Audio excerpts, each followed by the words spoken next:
E ele se apaixonou por aquilo. E é um cara que, por um motivo qualquer, sempre gostou de livros e nunca teve dinheiro para comprar.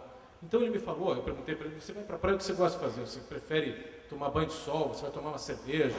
Você vai nadar? O que você faz? Ele falou assim, cara, eu vou para a praia para ler. Ele falou para mim. E sabe como é que ele fazia? Ele falou que ele passou daí anos.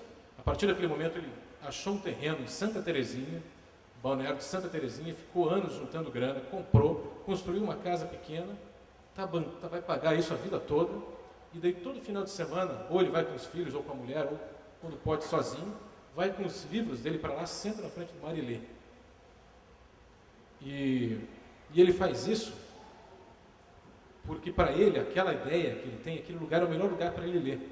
Aquele lugar onde não existe mais nada, onde ele tem noção de que as coisas acabam, inclusive a gente, e que a gente tem à nossa frente e no nosso poder vários instrumentos assim, de conhecimento, instrumentos que vão engrandecer a gente de alguma forma, né? O livro é um deles, né? E esse cara também, ao mesmo tempo, ele tem uma biblioteca na casa dele, ele mantém essa biblioteca. Ele tem 50, 60 livros, ele diz, e ele empresta para os vizinhos, para os parentes, e acha que com isso ele está ampliando o horizonte daquelas pessoas. Mas que horizonte é esse, né? A nossa carreira, o que a gente vai fazer para ganhar dinheiro, será que é isso? A gente aqui no palco, a gente fica nessa posição de ficar contando coisas para vocês como se a gente soubesse uma verdade, alguma coisa assim. Vocês aí acabaram de fazer 12, 13 anos, eu fiz 38. Eu ainda não sei de nada também. E eu percebi que aquele cara que estava lá, que há anos entregava o gás na minha casa, eu também não sabia o nome dele. Foi a primeira vez que a gente se apresentou, a gente encontrou uma coisa, talvez em comum, né? Eu falei, pô, legal, qual é o teu nome? Ele falou, Marcelo, meu é Luiz.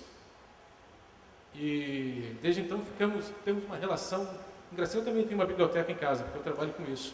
Mostrei minha biblioteca para ele, dei alguns livros que eu tinha repetido, fiz uma doação para a biblioteca caseira do cara. Então, o que a gente tem que pensar que a literatura vai nos ampliar horizontes. Eu acho que quanto mais a gente vai ver, e a gente está falando no sentido figurado, a gente vai entender o outro, as diferenças. Quanto mais a gente vai ver, mais coisa diferente a gente vai conhecer. A gente tem que saber que nós não somos o centro do mundo. E é isso que a literatura faz. É como ter um filho, né? O filho nos tira do centro da nossa vida. E quanto mais você lê, mais você vai perceber que você não é grande coisa, entende? E que hoje as pessoas falam muito sobre tolerância, né? Que a gente tem que tolerar o outro. Na verdade não é isso, a gente tem que tratar o outro com naturalidade. A ideia de tolerância, de tolerar, já quer dizer que não, tem alguma coisa errada nisso. Então, quando a gente fala de horizonte e ampliar horizontes, eu acho que é isso.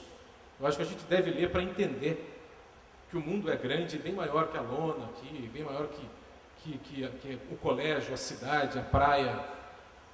E cada pessoa vai ter uma história que você não conhece. E eu acho que a literatura reúne todas elas de alguma forma. Eu acho que é mais ou menos isso. Eu acho que falei demais já para começar, né? Obrigado. Viu? O Ambrose Bierce, que você citou, é o que supostamente morreu na Revolução Mexicana. Esse, vale a pena fazer o registro. Esse Ambrose Bierce é um jornalista que viveu tão intensamente as coisas que escreveu que ele não se contentava em relatar, ele se metia nas guerras, nas revoluções, e ele desapareceu no México na Revolução Mexicana. E há registros de que ele esteve no Rio Grande do Sul, ele circulou parte do sul do Brasil, e supostamente há uma carta em que ele antecipa, ele prevê que haveria uma revolução no Rio Grande do Sul, que viria a ser a Revolução Farroupilha. É um autor que vale a pena investigar e é um exemplo também de horizonte. O horizonte para ele vivia o horizonte que ele escrevia. Alguém aqui quer contar a história de um livro que mudou o seu horizonte? Você passou a enxergar de um jeito diferente alguma coisa? Ok? Candidatos? Vão pensando aí então, enquanto a Maria Célia conta como o modo como ela enxergava o mundo mudou por causa de algum livro. Eu tenho certeza que na vida dela alguns livros fizeram isso. Bem, então, falando de livros que mudam, né? Eu gostei muito do que o Luiz comentou, de nos fazer relativizar esse centro do mundo, né? é muito legal porque o livro, como eu já tentei falar antes, ele abre para uma chance de, primeiro, conhecer aquilo que para mim é novo, abre ao novo, mas mais do que isso, muito interessante, às vezes a gente está passando por algum problema, ou tem alguma ideia que continua a reverberar em nós, e quando a gente descobre um personagem dentro de algum livro, qualquer livro com o qual a gente tem algum gancho de identidade, nós percebemos que não estamos sós. Não é balela dizer que o livro é um grande companheiro. Isso não é historinha, não é farsa. A verdade é que nós estaremos, inclusive, vendo melhor esse horizonte, né? A possibilidade do horizonte. É difícil, como ele disse, pensar no futuro. Mas eu me lembrei de um verso, eu não tenho certeza se é do grupo Ira ou de algum desses grupos de rock, que diz mais ou menos assim, que o futuro é hoje e cabe na mão. O futuro é hoje e ele cabe na mão. E se é assim, né, por que deixar para ver, ou por que deixar para ler, ou por que deixar as histórias que estão em nós para não sei quando? É muito legal isso que o Luiz fala, desse amigo dele, que disse, eu vou para o mar, eu nunca tinha visto o mar. E o mar me dá a sensação de finitude. Essa história, vejam que interessante, essa história é uma história de vida, que ele acabou de narrar. Que se algum de vocês quiser, e eu vou dar essa ideia, pode transfigurar isso em literatura. Porque é muito bonito imaginar alguém que nunca havia visto o mar, e diante do mar, essa pessoa que não tinha praticamente tido acesso a livros, alguém que começa a ser leitor depois de uma determinada fase da vida, percebe a finitude, né? Aquilo que de alguma maneira nos traz paz, serenidade, porque é bom saber que há um ciclo que se fecha, isso reconforta. Mas ao mesmo tempo nos predispõe a querer saber mais, a querer ir mais ao encontro dessas histórias da vida que são transformadas em livro. Eu acabei de ler um livro do Afonso Romano Santana, são crônicas, e eu gostei muito do livro. E a próxima resenha que eu escrevi para o Rascunho é sobre esse livro.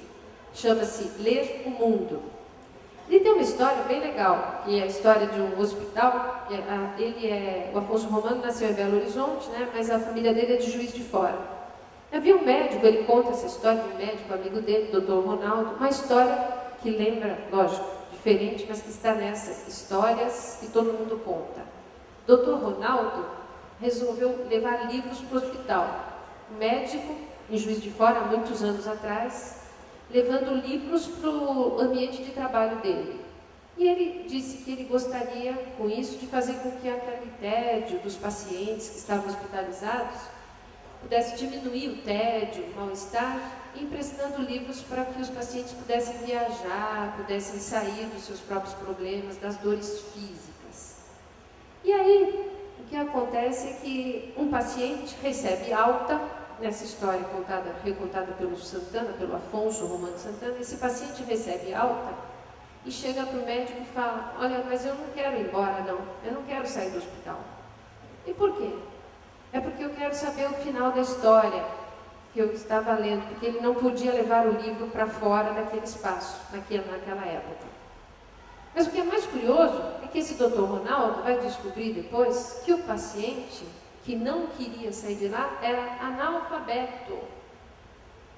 E aí ele resolve conversar com esse indivíduo. Ele chega e fala, escuta, mas eu fiquei curioso.